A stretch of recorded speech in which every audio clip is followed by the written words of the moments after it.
दोस्तों 2024 में सावन का महीना कब है और कितने सोमवार पड़ेंगे, सावन की समाप्ति कब है तथा रक्षाबंधन कब है और व्रत का पालन कैसे करें, व्रत में कौन सी चीजें नहीं खानी चाहिए और एक ऐसा उपाय हम इस वीडियो में बताएंगे जिससे आपकी भोले बाबा की कृपा से 7 जन्मों की परेशानी भी दूर हो जाएगी। जानिए सब कुछ इस वीडियो में। सबसे पहले सुंदर सी इस वीडियो को लाइक करके कमेंट में लिख दें हर हर महादेव, ओम नमः शिवाय। दोस्तों सावन का महीना शिव भक्तों के लिए प्यार की सौगात लेकर आया है। यही वह महीना है जिसे हम प्यार का महीना भी कहते हैं। पक्षियों की चहचहाहट मधुर संगीत में बदल जाती है, वर्षा ऋतु का आगमन होता है, प्रकृति जगमगन हो जाती है, खूबसूरत शब्दों में आपस में बातें करती हैं। साथ ही साथ शिव भक्त बड़े जोरों शोरों के साथ सावन के महीने का बड़ी ही बेसब्री से इंतजार करते हैं। सावन में भगवान शिव धरती पर आकर अपने हर भक्त के घर में वास करते हैं और उनकी सच्ची भक्ति से धन धान्य करते हैं। सावन का हर एक दिन बहुत ही शुभ माना जाता है, हर दिन पवित्र होता है, हर दिन भगवान शिव की पूजा की जाती है। लेकिन सोमवार के व्रत की बात ही कुछ और होती है। पवित्र और शुभ दिन होता है सोमवार का दिन। इस दिन व्रतधारी व्रत रखकर संपूर्ण फलों की प्राप्ति करते हैं और अगले दिन सावन के पवित्र महीने में फिर से सोमवार के व्रत के आने की कामना करते हैं ताकि सावन में हम व्रत का फिर से संपूर्ण पालन और फल प्राप्त कर सकें। दोस्तों आपको बता दें, इस बार सावन का महीना 2024 में 22 जुलाई और सोमवार के दिन पड़ेगा। सावन की समाप्ति होगी 19 अगस्त के दिन और सावन के आखिरी सोमवार के दिन ही 19 अगस्त यानी सोमवार के दिन ही रक्षाबंधन का त्योहार भी मनाया जाएगा। दोस्तों अब जानते हैं सावन के इस पवित्र महीने में कितने सोमवार पड़ेंगे और आपको कितने व्रत रखने हैं। आइए जानते हैं। सावन मास का पहला दिन 22 जुलाई दिन सोमवार है। पहले ही दिन सावन में सोमवार पड़ने से 4 चांद लग गए हैं। सावन का दूसरा सोमवार व्रत 29 जुलाई दिन सोमवार है। तीसरा सोमवार व्रत 5 अगस्त, सावन का पवित्र चौथा व्रत 12 अगस्त के दिन पड़ेगा और 19 अगस्त को 5वां सोमवार है। दोस्तों ऐसे में कुल मिलाकर 5 सोमवार पड़ेंगे और अंत में 19 अगस्त यानी सोमवार के दिन सावन समाप्त हो जाएंगे। दोस्तों ऐसे में हम जानते हैं सावन के इस पवित्र महीने में कौन सी गलती नहीं करनी चाहिए जिससे कि शिव नाराज ना हो। और सावन व्रत में यह फल तो कभी मत खाना, नहीं तो भगवान भोले बाबा आपसे क्रोधित हो सकते हैं, आपका व्रत टूट सकता है। आइए जानते हैं कुछ ऐसी सावधानियां जिसे भूलकर भी नहीं करना चाहिए। दोस्तों नंबर 1, शास्त्रों में कहा गया है कि व्रतधारी को उधार मांगकर फल आदि नहीं खाने चाहिए, इससे पाप लगता है और व्रत अधूरा रह जाता है। सोमवार का व्रत हो या कोई भी व्रत क्यों ना हो, पड़ोसियों से मांगकर भी व्रत आदि में फल वगैरह नहीं खाने चाहिए। व्रत में उधार मांगकर खाने से व्यक्ति का व्रत झूठा हो जाता है। ईश्वर की शरण में आने पर व्यक्ति को झूठ नहीं बोलना चाहिए, कर्ज नहीं लेना चाहिए, चुगली आदि नहीं करनी चाहिए, उधार मांगकर भी नहीं खाना चाहिए। अगर आपको कोई अपनी मर्जी से खाने के लिए व्रत में कुछ देता है तो उसे आप खा सकते हैं, लेकिन व्रत में कम से कम उधार मांगकर फल आदि नहीं खाना चाहिए, इससे पाप लगता है और व्यक्ति की पवित्रता भंग हो जाती है। दोस्तों नंबर 2, सोमवार का व्रत हो या सावन का व्रत, आपको नाशपाती नहीं खाना चाहिए। दरअसल इस फल का नाम नाश यानी नाश करने वाला होता है, इसलिए इस फल को व्रत में नहीं खाना चाहिए। व्रत आदि को छोड़कर किसी और दिन आप कभी भी खा सकते हैं, लेकिन अगर जिस दिन आपका व्रत हो उस दिन नाशपाती का सेवन नहीं करना चाहिए, भगवान को भी नाशपाती नहीं चढ़ना चाहिए। दोस्तों नंबर 3, कुत्तूम का आटा खाने से भी आपका व्रत टूट सकता है। आपको बता दें लंबे समय से रखा हुआ आटा आपका व्रत भंग कर सकता है। दरअसल पुराने आटे में घू आदि कीड़े वगैरह पड़ जाते हैं जो ठीक तरह से दिखाई भी नहीं देते। ऐसा आटा खाने पर दरअसल आप मांस का सेवन करते हैं और व्रत में कीड़े खाना घोर पाप के बराबर माना गया है और आपका व्रत भी भंग हो जाता है। व्रत में ताजा आटा खाना चाहिए, लंबे समय से रखे हुए आटे में कीड़े पड़ जाते हैं, ऐसा कभी ना करें। व्रत हमेशा शुद्धता में ही रखना चाहिए। सावन का महीना बड़ा ही पवित्र महीना माना गया है, इसीलिए यह 5 चीजें भगवान शंकर के पास कभी ना रखें। तो चलिए जानते हैं। दोस्तों नंबर 1, जहां रखा हो शिवलिंग या महादेव की कोई भी प्रतिमा तो वहां पर भूलकर भी चप्पल जूते लेकर नहीं जाना चाहिए। जरा सोचिए, जब आपके कमरे में कोई चप्पल लेकर प्रवेश करता है तो आपको कितना क्रोध आता है। इसी कारण महादेव भी आपसे नाराज हो जाते हैं और आपको मिलने वाला फल नष्ट हो जाता है। ऐसे में मंदिर में नंगे पांव ही प्रवेश करना चाहिए, क्योंकि चमड़े की चप्पल हमेशा अशुद्ध रहती है, इससे देव शक्ति नाराज होती है। दोस्तों नंबर 2, अक्सर महिलाओं को मासिक धर्म आ जाता है और वो बिना किसी को बताए पूजा पाठ कर लेती है, जो कि शास्त्रों में वर्जित माना गया है। इस समय महिलाओं को जानकर भी अनजान नहीं बनना चाहिए। अगर आपको मासिक पीड़ा है तो घर के बने मंदिर में या बाहर बने मंदिर में कभी प्रवेश नहीं करना चाहिए। इससे देव शक्तियां नाराज होकर आपसे क्रोधित हो सकती है। ऐसे समय में शिवलिंग को छूना घोर पाप के बराबर माना गया है। जरा सोचिए, ऐसी अवस्था में जब महिला को बुरा लगता है तो ईश्वर को कितना बुरा लगेगा। इसीलिए महिलाओं को ऐसी अवस्था में मंदिर यात्रा, घर में पूजा पाठ, भगवान की प्रतिमा को छूना या तुलसी में पानी भी नहीं डालना चाहिए। तुलसी का पौधा भी सूख जाता है। जब देव शक्तियां नाराज होती है तो लाजमी है कि घर में कंगाली और गरीबी, लड़ाई झगड़े होने लगते हैं। ऐसा कभी मत करना। दोस्तों, नंबर 3, शास्त्रों में बताया गया है कि जहां होता है शिवलिंग तो वहां पर सभी शक्तियां सक्रिय रहती हैं। अगर घर में होता है शिवलिंग तो वह व्यक्ति महादेव की कृपा सदैव पा लेता है। वास्तु शास्त्र के अनुसार शिवलिंग से हर वक्त ऊर्जा का संचार होता रहता है। इसीलिए शिवलिंग पर जलधारा हमेशा होनी चाहिए जो ऊर्जा को शांत रखता है। कुछ लोग अपने घर में शिवलिंग तो रख लेते हैं लेकिन वह 1 हफ्ते के बाद जल चढ़ाते हैं, जो कि बिल्कुल भी अच्छा नहीं माना जाता। अगर आप जल नहीं चढ़ा सकते तो आप अपने घर में शिवलिंग स्थापित कभी ना करें, जो कि गरुड़ पुराण में बताया गया है। इससे उल्टा घर में विनाश होता है। दोस्तों, नंबर 4, शास्त्रों में बताया गया है कि तुलसी और महादेव का बैर माना गया है। इसी कारण तुलसी में शिवलिंग और गणेश की प्रतिमा को नहीं रखा जाता। कई लोग जाने अनजाने में शिवलिंग को तुलसी में रख देते हैं और घर में परेशानियां आना शुरू हो जाती हैं। इससे महाशक्तियां क्रोधित हो जाती है। शिवलिंग पर तुलसी भी नहीं चढ़ना चाहिए। तुलसी में और शिवलिंग में कुछ दूरी होनी चाहिए। दोस्तों, नंबर 5, घर का मंदिर या बाहर का मंदिर, किसी भी मंदिर में ऐसे व्यक्ति को प्रवेश नहीं करना चाहिए जिसने स्त्री प्रसंग अर्थात संभोग किया हो या उसने मांस खाया हो। अगर आप शारीरिक रूप से गंदे हैं तो मंदिर के आसपास भी नहीं जाना चाहिए। घर के बने मंदिर में कोई कपड़ा आदि डाल देना चाहिए। जरा आप ही सोचिए, क्या आप मांस खाकर या स्त्री के साथ शारीरिक संबंध बनाकर भगवान के पास जाएंगे और क्या वह आपसे प्रसन्न होंगे? बिल्कुल भी नहीं। वह आपसे क्रोधित हो सकते हैं और आपसे नाराज हो जाएंगे। शास्त्रों में इसे घोर पाप माना गया है। इससे व्यक्ति नरक में जाता।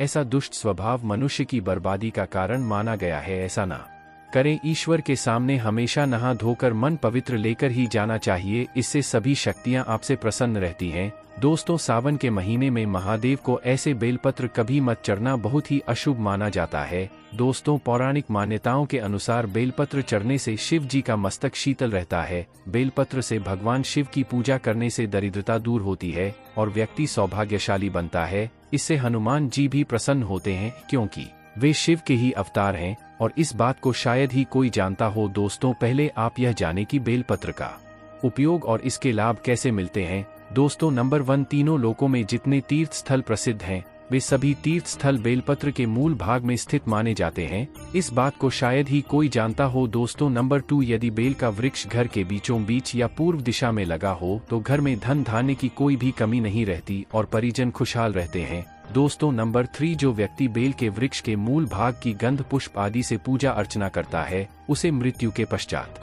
शिवलोक की प्राप्ति होती है। दोस्तों, अब जानते हैं बेलपत्र से जुड़ी कुछ खास बातें। चतुर्थी, अष्टमी, नवमी, चतुर्दशी और अमावस्या तिथियों को संक्रांति के समय और सोमवार को बेलपत्र नहीं तोड़ना चाहिए। पूजा से 1 दिन पूर्व ही बेलपत्र तोड़कर रख लें। दोस्तों, आपको बता दें, बेलपत्र कभी अशुद्ध नहीं होते। यदि आपको पूजा के लिए नया बेलपत्र नहीं मिल रहे हैं तो आप किसी दूसरे के चढ़ाए हुए बेलपत्र को स्वच्छ जल से धोकर भगवान शिव को अर्पित कर सकते हैं। दोस्तों, बेलपत्र में 3 पत्तियां होनी चाहिए। कटी फटी पत्तियों का बेलपत्र भगवान शिव को अर्पित गलती से भी मत करना। कटी फटी पत्तियों को अर्पित करने से शिव का अपमान माना जाता है और बेलपत्र का भी। इसलिए बेलपत्र की पत्तियां एकदम साफ होनी चाहिए। दोस्तों, सावन के इस पवित्र महीने में अगर जिस्म को 5 संकेत मिल जाए तो इससे यह पता चलता है कि महादेव आपकी भक्ति से बहुत प्रसन्न है और आपको धनी होने से कोई भी नहीं रोक सकता। तो चलिए जानते हैं। दोस्तों, नंबर 1, बैल का दरवाजे पर आना। नंदी महाराज भगवान भोलेनाथ के वाहन है।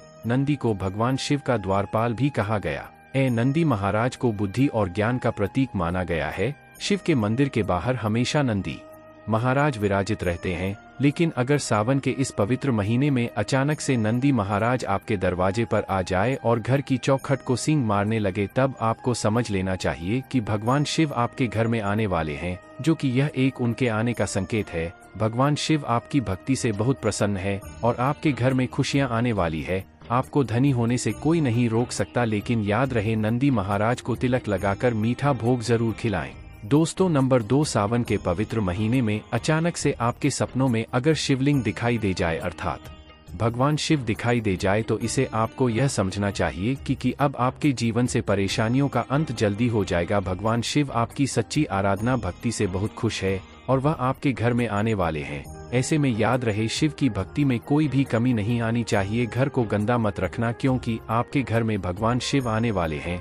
दोस्तों नंबर 3, शास्त्रों के अनुसार माना गया है कि नीलकंठ भगवान शिव का प्रतीक है। अगर आपके घर में सावन के महीने में नीलकंठ छत पर आकर बैठ जाए तो उसे भूलकर भी मत भगाना क्योंकि यह भगवान शिव का प्रतीक माना गया। ऐसे में आपको खुश होना चाहिए क्योंकि भगवान शिव आपकी भक्ति से बहुत खुश है। शास्त्रों में बताया गया है कि नीलकंठ अगर मनुष्य के घर पर आकर बैठ जाए तो साक्षात घर में महाशिव के आने के संकेत माने गए हैं। अब आपके बुरे दिन जाने वाले हैं। कहते हैं श्री राम ने इस पक्षी के दर्शन करने के बाद ही रावण पर विजय प्राप्त की थी। दोस्तों नंबर 4, सावन के पवित्र महीने में अचानक से घर में काला सांप निकल आए तो बहुत ही शुभ माना गया।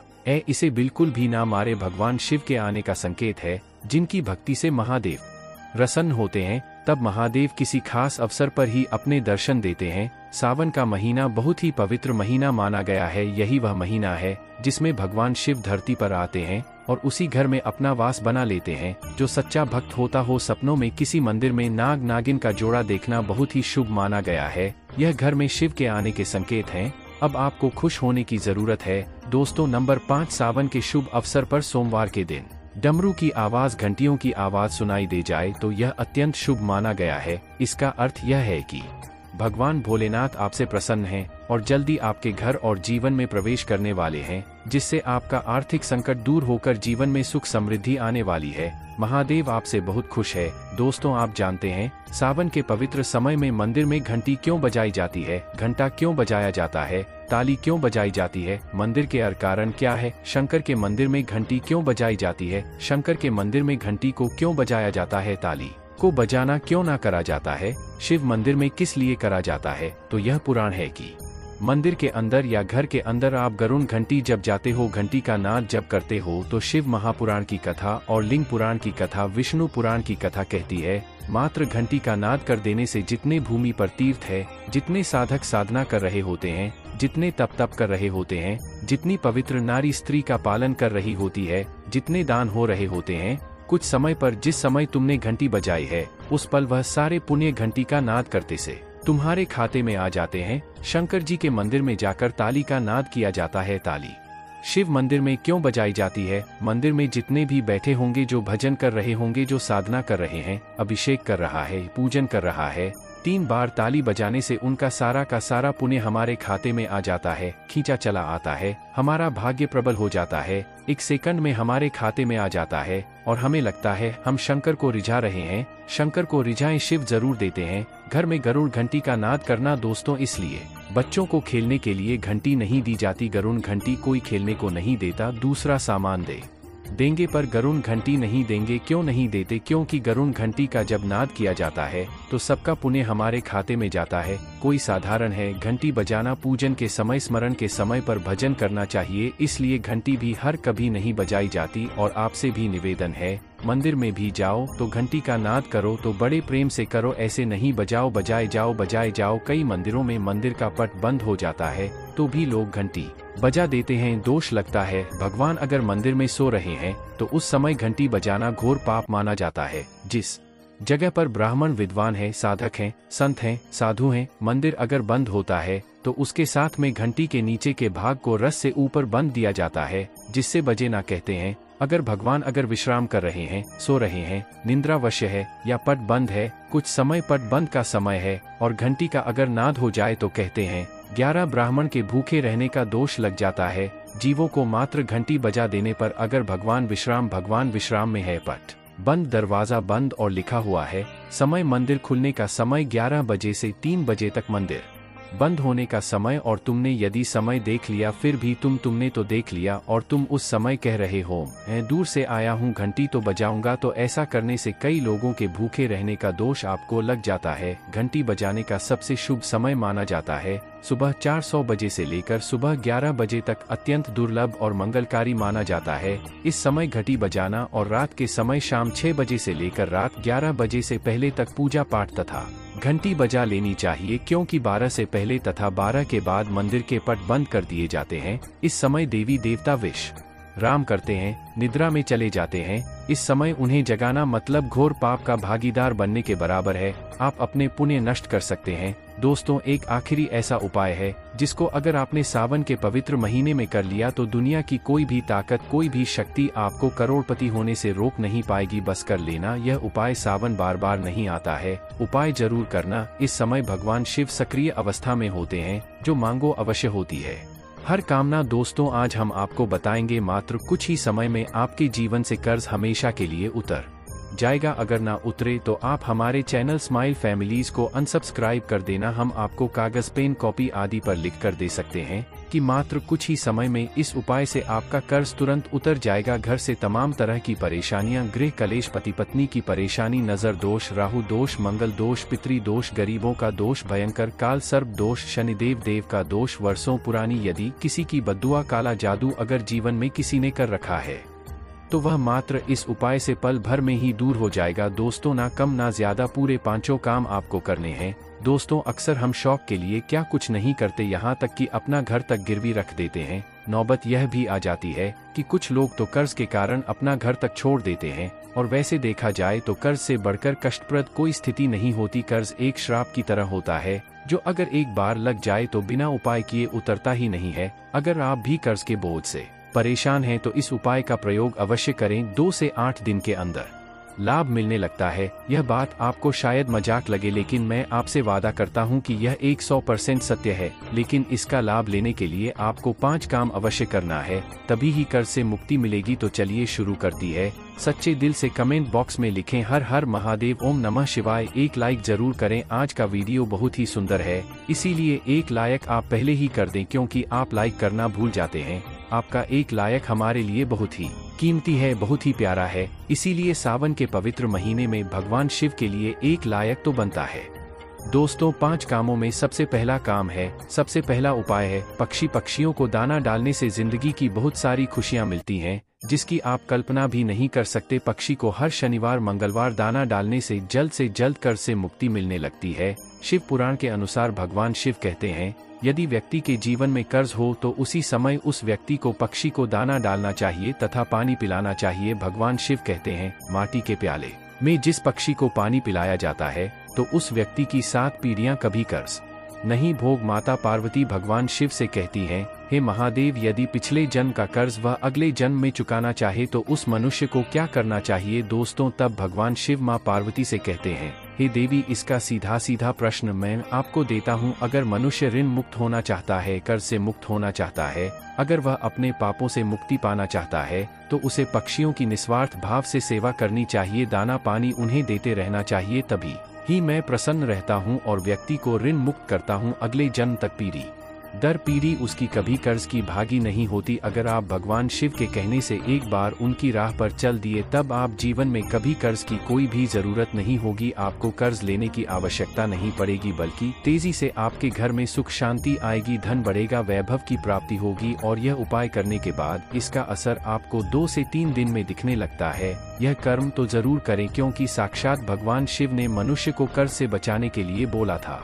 दोस्तों, चींटियों को अगर उनके मन के अनुसार खाना खिलाया जाए, भोजन कराया जाए तो जिंदगी का वह सारा सुख मिलता है जिसकी हर किसी को जरूरत है। इसलिए यह उपाय भी करते रहे। ऐसा करने से जल्द कर्ज से मुक्ति मिल जाती है। चींटियां धरती पर मनुष्य का कर्ज कम करने के लिए ही धरती पर वास करती है। अगर मनुष्य इस बात को समझ जाए कि चींटियां हमारे कर्ज के बोझ को सहती हैं, कम करती हैं, कर्ज को घटाएं, तब उसी क्षण हमारे भारत में कोई भी कर्ज का भागी नहीं बनेगा। कर्ज के बोझ के कारण उसे अपना घर गिरवी नहीं रखना पड़ेगा, किसी भी शादीशुदा स्त्री को अपने गहने गिरवी नहीं डालने पड़ेंगे, भूमि आदि को परेशानियों के चलते बेचना नहीं पड़ेगा। दोस्तों, चींटियों का तो काम ही होता है मनुष्य के जीवन से ऋण को हमेशा के लिए दूर करना। कर्ज को चींटियां कैसे कम करती हैं, वह हम आपको उपाय बताने वाले हैं, तो वीडियो के अंत तक बने रहना। चींटियों को यह एक चीज अवश्य खिला देना, उसी दिन से आपका कर्ज धीरे धीरे उतरने लगेगा। क्या चीज खिलानी है हम वीडियो में बता रहे हैं,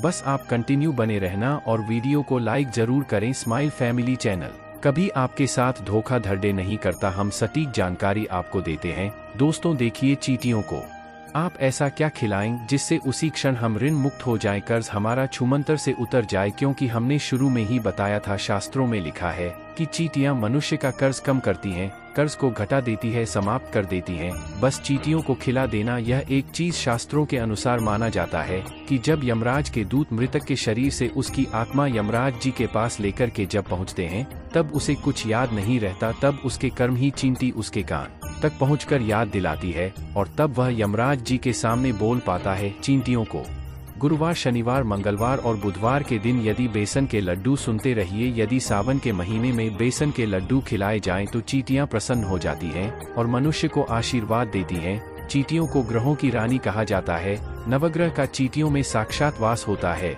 वेद पुराण के अनुसार साक्षात चींटियां माता लक्ष्मी को आपके घर तक ला देती है। घर में माता लक्ष्मी को लाने का सबसे बड़ा हाथ चींटियों का ही होता है, क्योंकि चींटियां प्रसन्न तो माता लक्ष्मी भी प्रसन्न। बेटियों को चीनी खिलौने से ग्रह शांत होते हैं।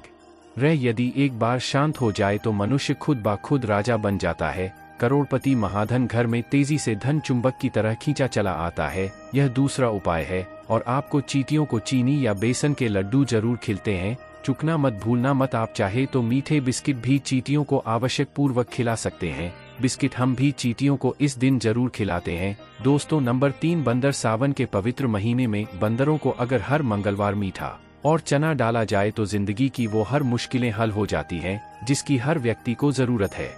बंदरों को खाना खिलाने से बजरंग बली बहुत ही प्रसन्न हो जाते हैं और आपके सारे कष्ट हर लेते हैं।